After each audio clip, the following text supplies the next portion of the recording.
नमस्कार, मैं हूं प्रवीण और आप देख रहे हैं इंडिया टाइम 24 न्यूज़ का खास कार्यक्रम हेलो डॉक्टर। और एक बार फिर हम पहुंचे हैं द्वारका में स्थित महाराजा अग्रसेन हॉस्पिटल में और यहां हम ईएनटी डिपार्टमेंट में मौजूद हैं और मेरे साथ हैं ENT senior surgeon doctor Nikhil Jain और उनके साथ हैं ENT specialist doctor Richa Meena.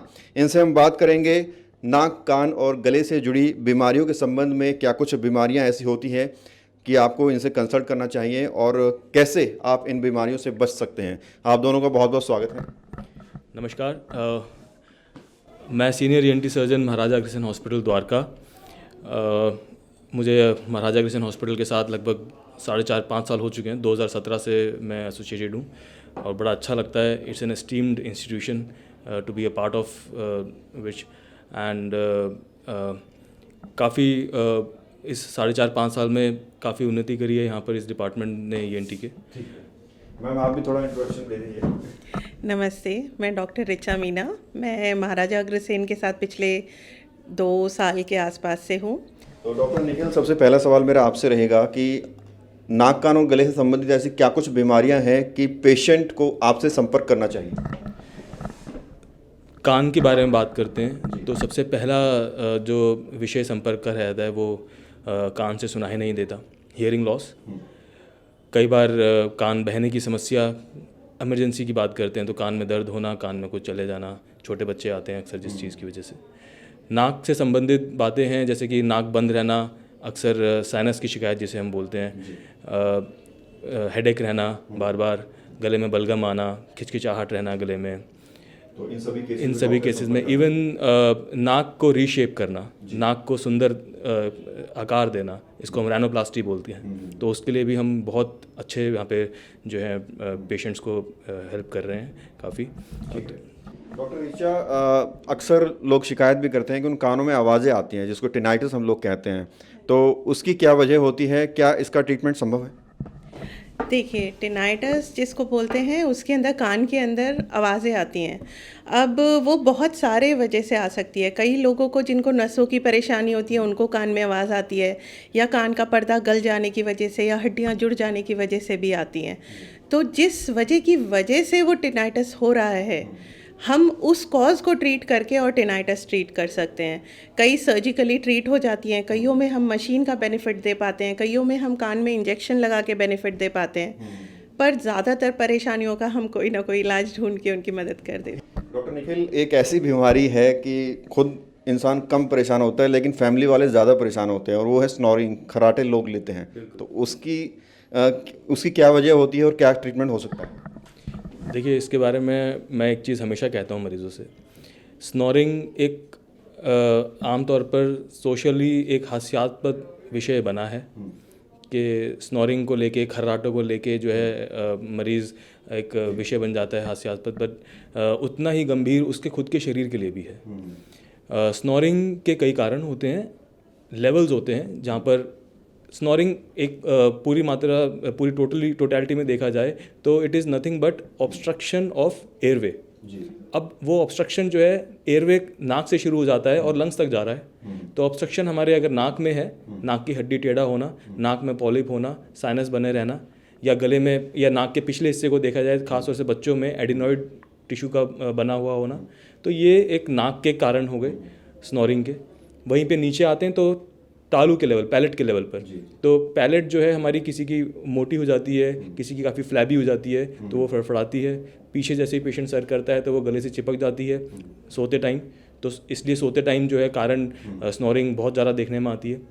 Doctor Richa, आपके पास आऊँगा। कान बहने की समस्या बच्चों में भी देखी जाती है, बड़ों में भी देखी जाती है। इससे क्या कुछ नुकसान हो सकता है और इसे कैसे रोका जाए? कान बहना बहुत ही कॉमन परेशानी है एंड इसके अंदर ये प्रोग्रेस होकर के बहुत कुछ कर सकता है।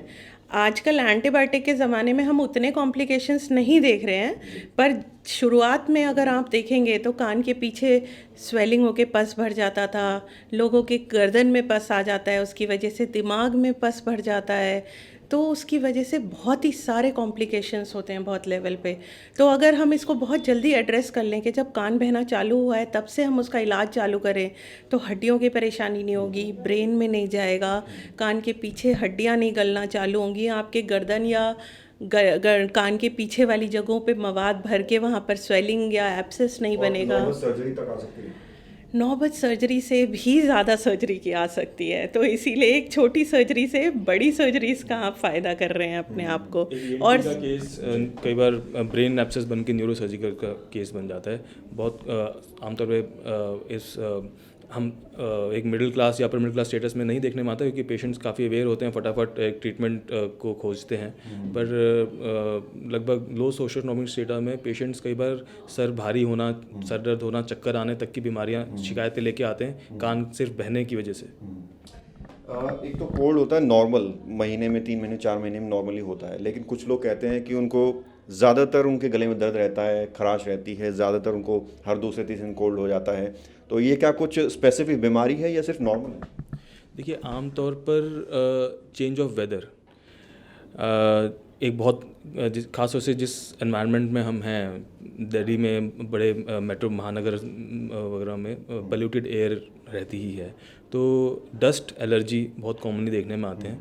तो एक पेशेंट हमेशा सेंसिटिव जब जो भी रहते हैं, तो उनके गले में हमेशा बलगम, नाक में से बलगम आना, नाक बंद हो जाना जल्दी जल्दी, ये सब होता है। दूसरा, अगर हम डायग्नोज करें प्रॉपरली, तो ये जब सिम्टम्स काफ़ी टाइम तक चल रहे होते हैं, तो यही मरीज़ जो हैं साइनसाइटिस के मरीज़ बन जाते हैं। तो ऐसे में हमें ये सिम्टम्स को एड्रेस करें जल्दी करना चाहिए। हम पेशेंट्स को कहते हैं कि किसी हर एक चीज़ की एक शुरुआत होती है, मरीज़ बाद में बनता है, पहले आमतौर पर एक सेंसिटाइजेशन ही चलती रहती है, तो उसी को वहीं पे हम एड्रेस करें। जैसे कि अगर डस्ट की हम बात करें, तो डेली एक नियमित रूप पर अगर हम स्टीम लें या नमक के पानी के, गर्म पानी के हल्के गरारे करके सोएं रात को, तो पूरे दिन की पोल्यूटेंट्स डस्ट वो छटके और मरीज़ सुबह तक सेंसिटाइज नहीं होता, उसके सिम्टम्स लगभग पूरे कंट्रोल रहते हैं। डॉक्टर निखिल, बहुत सारी चीज़ें आपने बता दी ऐसी कि मुझे सवाल पूछने की ज़रूरत ही नहीं पड़ी। काफ़ी समय से आप महाराजा अग्रसेन में जो है प्रैक्टिस में हैं, तो क्या कुछ फैसिलिटीज़ यहाँ हैं अग्रसेन हॉस्पिटल की अगर बात करें, और अगर इंटरव्यू देखने के बाद आप दोनों से कोई मिलना चाहे तो क्या टाइमिंग रहेगा? श्योर। जैसे मैंने बताया कि मैं इस हॉस्पिटल से लगभग 5 साल से जुड़ा हुआ हूँ।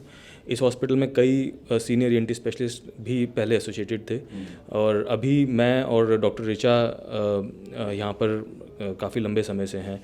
इस हॉस्पिटल में कई सारी नई उपलब्धियाँ हमने ENT में करी हैं, जैसे कि कॉक्लियर इम्प्लांटेशन जो है वो हम शुरू कर चुके हैं, रैनोप्लास्टी, नाक को रीशेप करना, जो कि एक कॉस्मेटिक फील्ड है, बट हाँ नोज़ रिलेटेड है, तो we get good mileage in this. ये सब अफोर्डेबल भी है?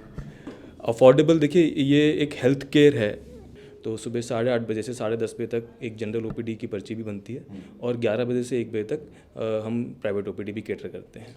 चलिए, बात करेंगे। आप दोनों का बहुत बहुत शुक्रिया।